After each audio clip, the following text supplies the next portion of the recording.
The diseases of attitude. It's never that pleasant to talk about the negative, but we got to talk about it because life is part negative. These attitude diseases are like weeds that grow in the garden. It's a normal part of life. Here's a good phrase to note. Negative is normal. It's not successful, but it's normal. It's part of life. And here's the next key, in my opinion. You must learn to handle the negative. Don't ignore it. Handle it. Now, I know some people teach the other way. And listen to them, and listen to me, and then make up your own mind. Right? Don't be a follower. Be a student. But I say you got to handle the negative. You don't have to live in it. You don't have to dwell on it. But you do have to handle it, my opinion. I know some people teach, just turn your head real quick and say, there's no weeds, there's no weeds, there's no weeds. They'll take your garden. So you've got to handle the negative. Here's what part of it is. It's called the Great War Between Good and Evil. Mr. Reynolds and I are working on a new book this year called The Great War Between Good and Evil. And there is a war on. The minute you were born, you got involved in the war between good and evil, between darkness and light, between negative and positive, between evil and good, between tyranny and democracy, between weeds and human activity. I mean, the war is on. If democracy sleeps, guess who never sleeps? Tyranny. In the absence of light, guess what's automatic? Darkness. If good does not arouse itself and become active, guess what moves in? Evil. It's a war. A mental war, a physical war, a financial war, between enterprise and ease, between accomplishment and failure. It's a war. That's why there's an Old Testament phrase that gives the best advice for human activity when it says, 6 days labor, 1 day rest. Now, I'm sure we've taken that to mean, don't work all 7 days, take one off. Here's what it also means, only take one off. Or you're liable to lose the war. Now, we've got it down to 5 and 2, and maybe that's not too dangerous. I don't know. If God would have thought of 5 and 2, he might have made it 5 and 2. I don't know. You can't think of everything. But here's what it does mean. Enterprise is better than ease. If you rest too long, the jungle overtakes the village. Now, here's the good news about the war between good and evil. Evil is no match for good, but good must be active. Weeds are no match for human activity, but if you stand still, how far in will they come? All the way. They'll grow right up around your shoes. But if you get busy, how far back can you take them? As far as you wish. They're no match, but you must be active. That's why the 6 and 1. Make sure you're not losing the war by taking off too much. Guess what the average years are after retirement? 6. 6. Which means don't retire. Your chances are too slim. Okay. The war between good and evil, the weeds. You got to make sure you recognize the negative, handle it, deal with it, and then go on. Let's make a list of the diseases of attitude that can wreck all your chances to do well. One of the words that destroys everything is called neglect. Neglect. And I found this out. A week of neglect could cost you a year of repair. It isn't worth it. So what to be on the lookout for? Here's the list. If you were making it, you'd have the same list I've got. Right? We're not covering anything new tonight. This is a reminding session, not a teaching session. But it doesn't hurt to go over it again. Here's the list. Attitude diseases. Number one is indifference. The shrug of the shoulder. The guy's not even concerned. He's just drifting. This is called the mild approach to life. A disease known as mildness.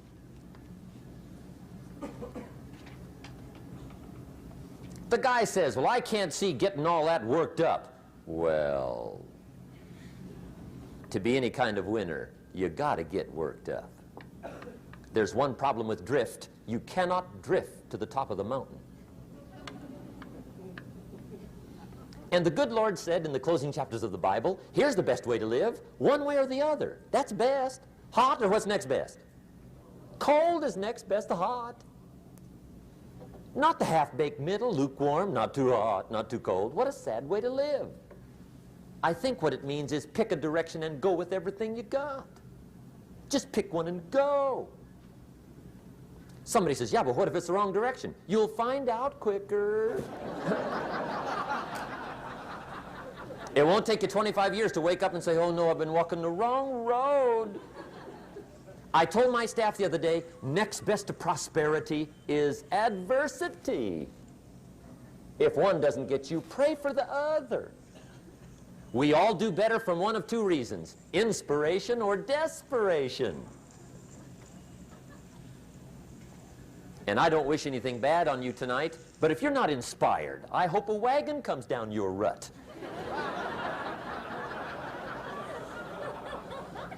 Whatever it takes to get you to try harder, read more, set your goals, and go for it. Somebody asked me one time, what quality would I pick if I wanted to work with somebody? And you know what I picked first? Number one, strong feeling. Please, number one, give me somebody that feels strong. About most anything, I don't even care. Just so they believe it. Even if they disagree with me. Wonderful. Just so they disagree vigorously. I'm not saying it's easy to win those kind of people to your point of view, but I'd rather do that than to try to resurrect people from the dead. Pump them up every month, pump them up, pump them up. I pass. The good Lord needs a leader for the early Christians. Remember the early days of the Christians? Not like today. If you were to stand up in the early days and say, I'm a Christian, cut off your head, toss you and your wife in jail, let you rot. I mean, those were ugly days. Being a Christian back then was not called socially acceptable. They didn't have 125,000 in the Los Angeles Coliseum to hear Billy Graham on a Sunday afternoon. Not back in those days. Back in those days when the Christians got in the Coliseum, it was a different story, right? I mean, the word was, stay out of the Coliseum, especially on Sunday. Last Sunday was Lions 33, Christians nothing. See, those were mean, tough struggle days for the Christians. Now, when the days are mean and tough and struggling, you got to have some kind of leader. Do you know who the good Lord picked for the leader when the days were mean and ugly? Saul. From Tarsus. That's who he picked, Saul. I'll tell you what, I would have picked him. You would have picked him. Anybody would have picked Saul. Saul was one of those incredible guys. Once he got into something, look out. Everybody in the community knew what Saul was in. Because whatever he joined, he'd flip all the switches, open up all the dials, turn on all the faucets, and go like mad. He was known as All-Out Saul. I mean, he was something else. Now, at first, it wasn't working out well. Saul hated Christians, which makes a poor leader, right? I mean, that won't work. Saul got this bug somewhere about the Christians. He got to hating Christians. And he hated them so bad, every time somebody would say Christian, he'd fly into a rage. And I guess he decided one day, it was his mission in life to get rid of all the Christians. He was Saul anyhow, could do most anything he wanted to. So he got him these letters of authority to go around to the various communities and hunt down the Christians. They said, do whatever you want to with them, Saul. They're unpopular anyhow. Drag them in the streets, whip them, stone them, torture them, kill them. You mention the name Saul from Tarsus to the early Christians. I'll tell you what they would do. They would run, hide, lock the doors, leave town, dive underground. I've been in the catacombs of Rome where they hid. He was mean. I mean, terribly mean. But remember the story? One day Saul's making it for Damascus. Heard about some new Christians, flies into a rage, takes off for Damascus. And the story said he was angry. There's a little sentence in the story that says, on his way to Damascus, he was breathing out threatenings and slaughter, which meant he felt rather strong about the idea, right? That's strong. That's strong.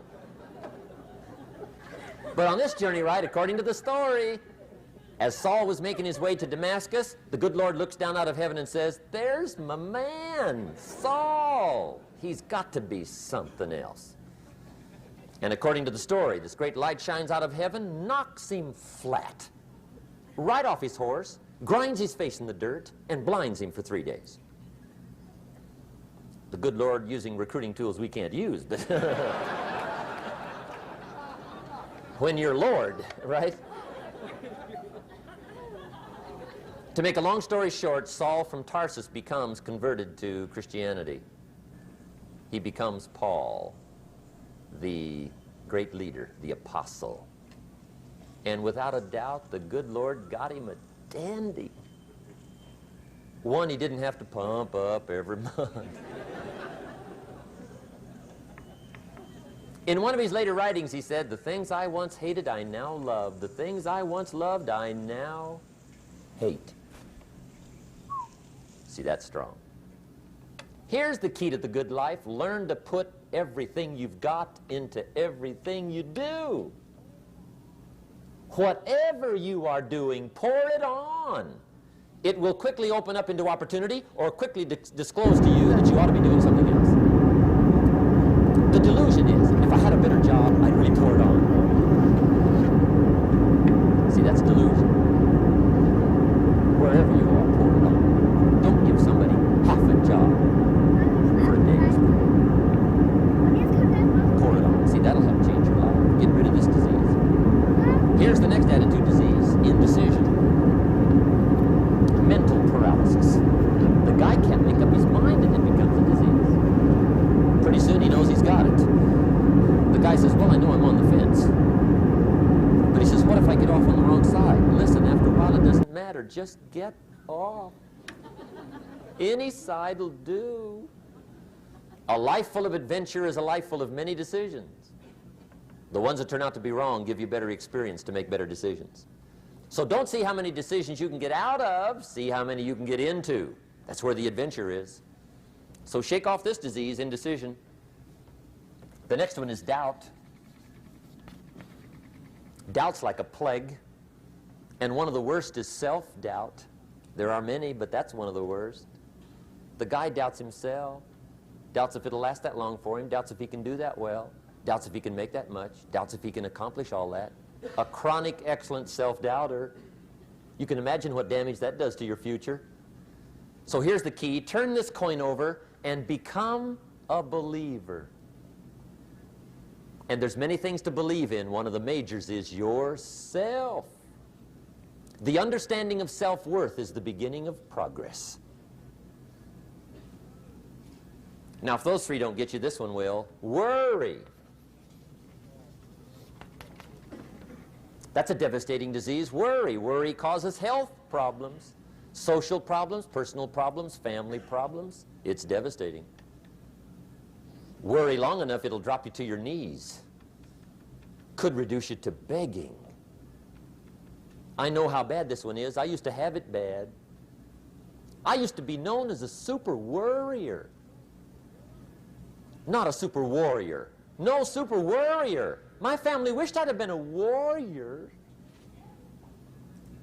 I got those years to make up for. But I'll tell you what. My advice to you is do what I finally did on worry. Give it up. Who needs it? I'm not saying it's easy. I'm saying it's worth it. It took me almost 1 year to kick the worry habit, and it was not an easy year. It was one of the toughest years I ever spent, but I finally got that monkey off my back. And I discovered you could live the most incredible life free of worry. Not free of challenge, not free of difficulty, free of worry.